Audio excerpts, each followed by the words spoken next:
La logique tétravalente nous permet d'élucider tous ces fameux moments où on combine bêtement des ontologies qui n'ont rien à voir. Que se passe-t-il lorsqu'on évalue avec le marteau et l'enclume de ce qui est prouvable, des considérations qui sont de l'ordre des hypothèses ou des jugements? Peut-on fonder une décision sur une construction aussi hasardeuse? Non, certainement pas. C'est le meilleur moyen de se faire rappeler à l'ordre par le cosmos. L'exemple le plus topique qu'on peut donner à une fusion entre un jugement et un fait est celui du sophisme, c'est-à-dire ce qui prend appui sur une évidence pour conduire à une conclusion erronée.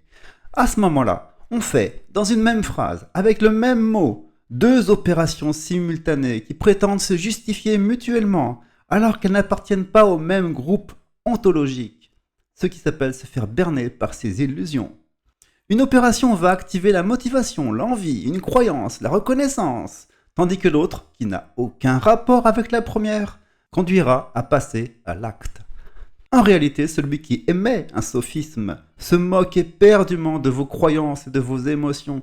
Il sait juste qu'en vous poussant à agir, cela ira dans son intérêt, ne serait-ce que pour rassurer son ego.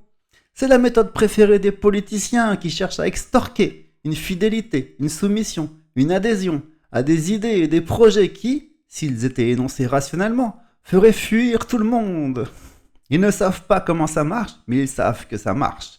Ils n'ont peut-être même pas de projet clair, mais ça leur donne du pouvoir. Et précisément, entre parenthèses, le fait d'être guidé par des raisons confuses est le propre de la folie. Des raisons confuses. Et si leur projet obscur ne se réalisait pas, ils s'en prendraient encore au manque de motivation de leurs ouailles. Mais les actes menés en étant conduits par des émotions ne sont jamais que des symboles. Seules les personnes intelligentes, peut-être, s'étonneraient de la faiblesse des résultats. Je ne sais pas pour vous, mais on dirait vraiment la lecture de l'éloge de la folie d'Erasme, 1515, n'a pas pris une ride. Ce qui est sûr, c'est que le sophisme ne marcherait pas si on voyait clairement le jeu qui est mené sur le plan de l'ontologie. Et ça, on le redira encore et encore. Seule l'ontologie sauvera ce monde.